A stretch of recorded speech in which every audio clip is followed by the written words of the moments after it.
nahihirapan silang mag-open up. And andito tayo. Tayo yung malalapitan nila. Minsan, hindi pa natin alam yung gagawin natin. Minsan, mas lalo natin silang naitutulak imbis na mas lalo silang mag-open up. Kaya po, natutunan ko po doon na hindi mo kailangan minsan na magbigay ka ng advices or anything. All you need to do is to listen ng parang iparamdam mo sa kanya na may companion siya, na may makakasama siya. Kasi po, minsan yun lang yung kailangan niya para mag-open up and mas mapalago yung trust niya sa atin and sa Panginoon din po.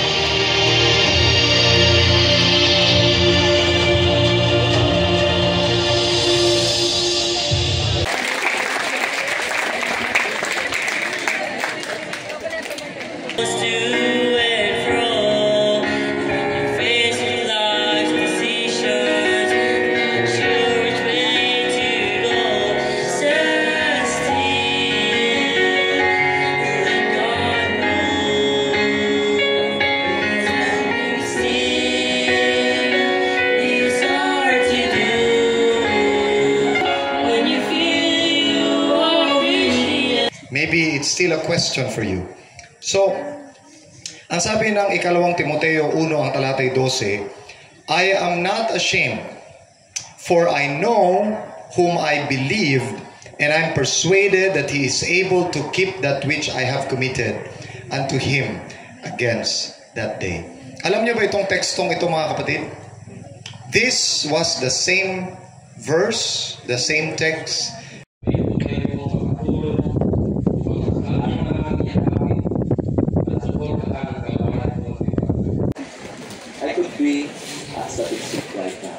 that the Lord has been so good. Amen? That He saved me and I feel, dito siguro may appointment pa ako dito. Oh yeah, Pastor Mark. Yan, travel kami. One God and one church and one Lord.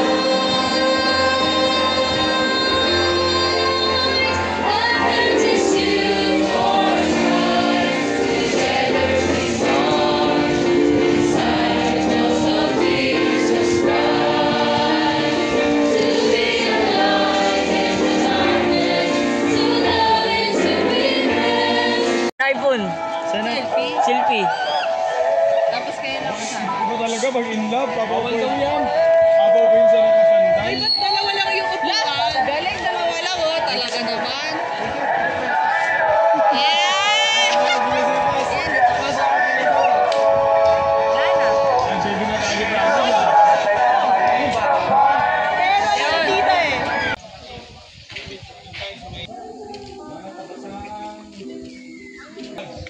Ang dakilang kalwalhatian kay Kristo sa pamagitan ng pagbabago ng buhay, paghahanda sa ikalumpat pa rito, at pagkikisangkot sa mga pagpapahayag ng banal na salita ng aming kaharian.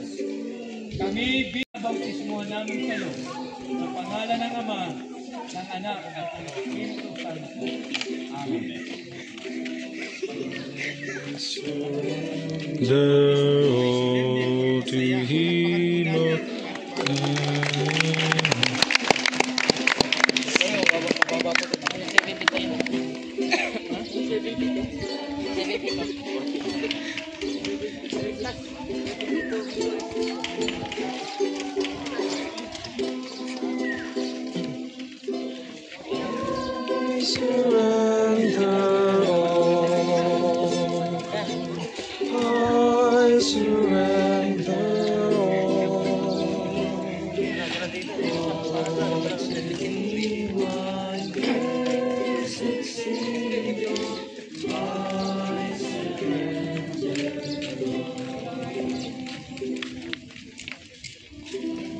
Dakilang Diyos, dahil sa iyong kasakihan, sa iyong biyaya at panawagan, narito ang mga kabataan ito upang ihayag ang kanilang pagtanggap sa inyo bilang Panginoon at tagapagligtas ng kanilang buhay. Kaya kagalakan na sa kalangitan sapagkat sa mga oras na ito, inihayag nila ang kanilang pagpapasya upang sila simula sa kanilang panibagong pamumuhay upang maging kasama nila sa Jesus araw-araw. Kaya kami umiyos na mga minis na mabuting balita, pinaboses mga namin kayo at ng Espiritu Santo.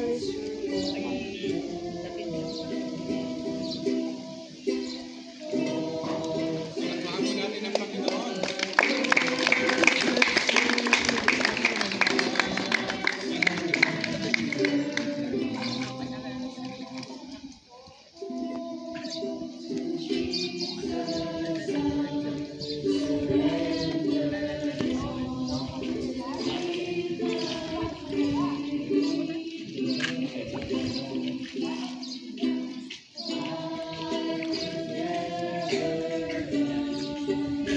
Na nasa langit, saksi ang mga kapatid na naririto 10 ng inyong banal na anghel at ang membro ng Trinidad.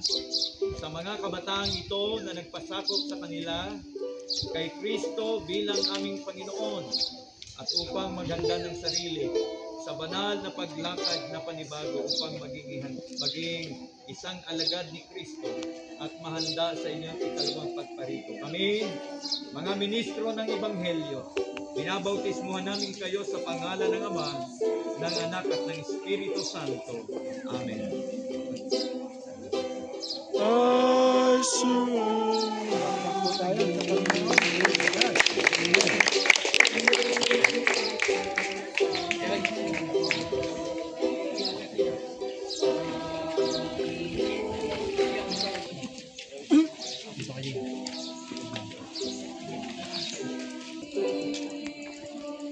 Katilang Diyos, kabataan niya,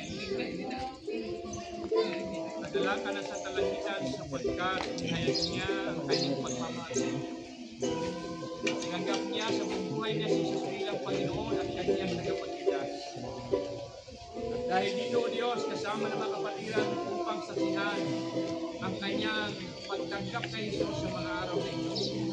Kaya, O Diyos, ingatan siya habang siya ay lalakad sa panibagong buhay upang ihayag ang sangliran ang pabalitan ng kaligtasan sa kanyang pagtanggap ay may bahagi. Kaya, O Diyos, kami ang bilis ng mabuting balita. Binabautismuhan namin kayo sa pangalan ng Ama, ng Anak at ng Espiritu Santo. Amen.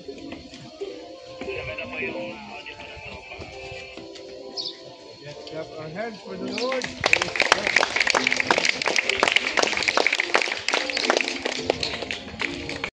Ang may akda ng kinalagyan ng sanlibutan. Ikaw may panukala para sa mga kabataang ito ay masubukan nila ang pambalitan ng kaligtasan. As we travel this side, for I'm a part of the family. It's round here, it's because we're a family, and it's what our story. When Ingat po tayo. Our second coming is pre-millennial. Ano ibig sabihin?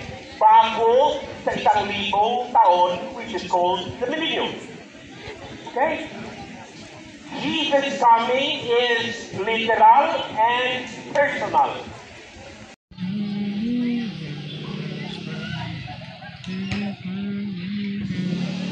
To